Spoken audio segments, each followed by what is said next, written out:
Hi and welcome. So in this video series, we are going to look at the 6 universal movements of this mobile C-arm.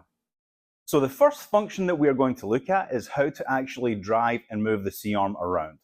So for that, we will use the steer function. Now the steer function is typically a handle at the back of the machine, and that back handle controls the back wheels, and that allows you to push the machine in whichever direction the handle is facing. So the machine can go forward, it can come back, it can come back at an angle, it can also drive forward on that angle, and you can also push the C-arm while you are turning the handle, and that can also cause it to move direction. So you can do multiple maneuvers if you're trying to navigate in tight spaces within the OR. And then when you turn the handles parallel to the bed, typically, then this would allow the machine to move to the right and to the left. Now, to go back the other way, you do not have to turn the handle direction.